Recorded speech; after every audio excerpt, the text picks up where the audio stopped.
السلام علیکم ورحمۃ اللہ وبرکاتہ۔ بسم اللہ الرحمن الرحیم۔ پیارے بہن بھائیوں، انشاءاللہ تعالی آج میں آپ کو حضرت ابراہیم علیہ السلام اور بی بی ہاجرہ کا قصہ سناؤں گی۔ تو چلتے ہیں اپنے ویڈیو کی طرف۔ ویڈیو کو بغیر اسکپ کریں، آخر تک دیکھیے گا۔ اگر چینل کو سبسکرائب کر دیں، ساتھ ہی بیل آئیکن اس کو دبا دیں تاکہ آنے والا نیا واقعہ نوٹیفیکیشن آپ تک پہنچ سکے۔ پیارے بہن بھائیوں، آب زمزم کا پانی جو ایک چشمے کی شکل میں زمین سے نکلا تھا، یہ کیسے کنویں کی شکل میں تبدیل ہوا؟ خانہ کعبہ کو حضرت ابراہیم علیہ السلام اور حضرت اسماعیل علیہ السلام سے پہلے کس نے بنایا تھا؟ حضرت ابراہیم علیہ السلام کی دو بیویاں تھیں۔ حضرت ابراہیم علیہ السلام کو اللہ تبارک و تعالیٰ کی طرف سے حکم ملا کہ اپنی بیوی ہاجرہ اور اپنے بیٹے اسماعیل کو لے کر عرب کے صحراؤں میں چلا جا، جہاں کوئی بھی آبادی نہ ہو۔ اللہ تبارک و تعالیٰ کا یہ فرمان سنتے ہی حضرت ابراہیم علیہ السلام فوراً نکل پڑے اپنی بیوی اور اپنے بیٹے کو لے کر۔ حضرت ابراہیم علیہ السلام اپنی بیوی اور بیٹے کو لے کر صفا اور مروہ کے درمیان جا پہنچے، جہاں کوئی بھی آبادی نہ تھی۔ حضرت ابراہیم علیہ السلام نے ان کو کچھ کھجوریں اور پانی کا ایک مشکیزہ دیا اور واپس لوٹنے لگے۔ حضرت ہاجرہ نے آپ کا دامن پکڑ لیا کہ ہمیں اس طرح تنہا چھوڑ کر کیوں جا رہے ہو؟ یہاں پر نہ کوئی پانی ہے، نہ ہی کوئی خوراک اور نہ ہی کوئی رہنے کی جگہ، ہم یہاں پر کیسے رہیں گے؟ حضرت ہاجرہ نے بار بار پوچھا۔ حضرت ابراہیم جو ہر بار پوچھنے پر خاموش ہی رہے۔ اس کے بعد حضرت ہاجرہ نے خود پوچھا، کیا یہ اللہ تبارک و تعالیٰ کا حکم ہے؟ حضرت ابراہیم علیہ السلام نے ہاں میں سر ہلایا۔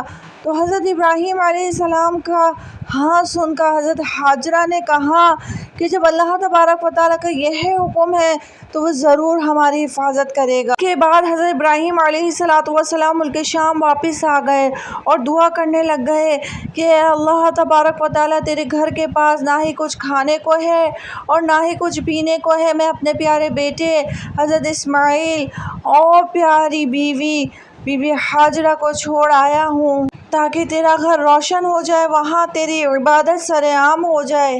اے میرے اللہ، لوگوں کے دلوں کو ان کی طرف موڑ دے اور ان کے کھانے اور پینے کا انتظام کر دے تاکہ وہ تیرا شکر ادا کرتے رہیں۔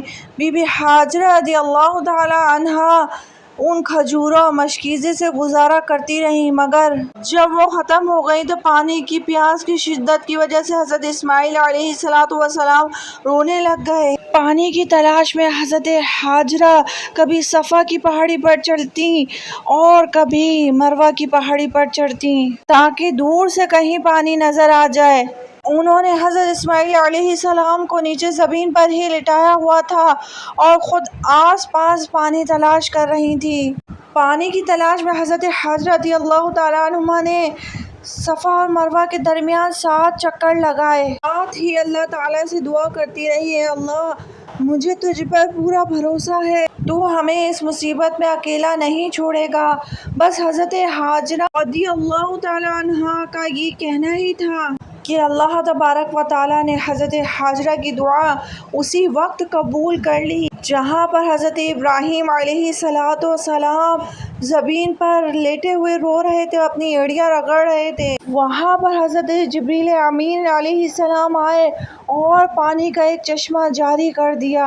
حضرت ہاجرہ رضی اللہ تعالی عنہا اس چشمے کو دیکھ کر بہت خوش ہوئیں، خود بھی پانی پیا اور اپنے بیٹے کو بھی پانی پلایا۔ حضرت ہاجرہ رضی اللہ تعالی عنہا نے مٹی اور پتھروں سے اس چشمے کے ارد گرد ایک بند لگا دیا تاکہ پانی بہہ نہ جائے۔ حضرت جبریل علیہ السلام نے بی بی ہاجرہ سے فرمایا کہ گھبراؤ نہیں، بہت جلد تیرا شوہر حضرت ابراہیم علیہ السلام اور تیرا بیٹا حضرت اسماعیل علیہ السلام اللہ تبارک و تعالیٰ کا گھر تعمیر کریں گے جو رہتی دنیا تک کے لوگوں کے لیے عبادت کا مرکز ہوگا۔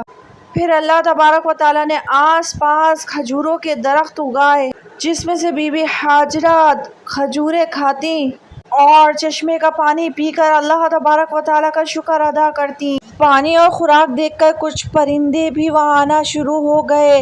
ایک دن وہاں سے ایک قافلہ گزر رہا تھا۔ انہوں نے دیکھا کہ پرندے اس طرف کو جا رہے ہیں، جبکہ سوچنے لگے پرندے تو وہاں جاتے ہیں جہاں پانی ہوتا ہے۔ وہ دیکھتے ہیں پانی یہاں سے ابھر رہا ہے اور پاس ہی ایک عورت اپنے ایک چھوٹے سے بچے کو لے کر بیٹھی ہے۔ حضرت حاجرہ رضی اللہ تعالی عنہا نے انہیں پانی کا سارا واقعہ سنایا۔ ان لوگوں نے وہاں پر حضرت حاجرہ رضی اللہ تعالی عنہا سے رہنے کی اجازت طلب کی۔ حضرت حاجرہ سے اجازت ملنے کے بعد وہ لوگ وہاں آباد ہو گئے اور اپنے دوست رشتہ داروں کو بھی وہاں آ کر آباد ہونے کا کہنے لگے۔ اس طرح اللہ تبارک و تعالیٰ نے اپنے گھر کی زمین کو آہستہ آہستہ آباد اور پر رونق بنا دیا۔ اس کے بعد اللہ تبارک و تعالیٰ نے حضرت ابراہیم علیہ السلام کو حکم دیا، جا اور میرے گھر کو جا کر تعمیر کر۔ حضرت ابراہیم علیہ السلام کے بیٹے حضرت اسماعیل علیہ السلام بھی اس وقت بڑے ہو چکے تھے۔ دونوں باپ بیٹے نے مل کر اللہ تبارک و تعالیٰ کے گھر کو تعمیر کیا۔ یہ انہوں نے دوبارہ تعمیر کیا تھا۔ اس سے پہلے حضرت آدم علیہ السلام نے سب سے پہلے خانہ کعبہ کو تعمیر، لیکن طوفان نوح نے پوری دنیا کو ختم کر دیا تھا۔ آپ لوگوں کے خیال میں یہ ہوگا کہ آب زمزم تو ایک چشمہ تھا، یہ کنواں کیسے بنا؟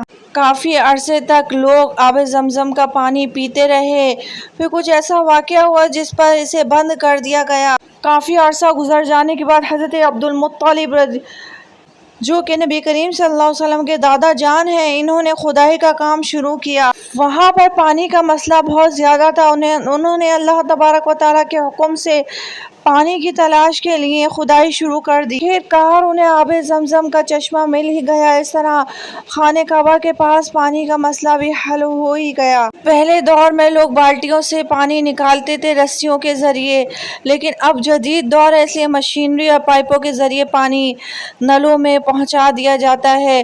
تو پیارے بہن بھائیوں، امید ہے آپ کو ویڈیو ضرور پسند آئی ہوگی۔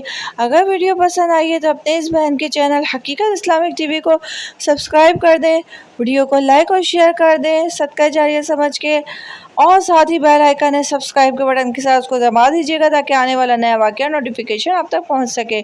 السلام علیکم، اللہ حافظ، اللہ نگہبان۔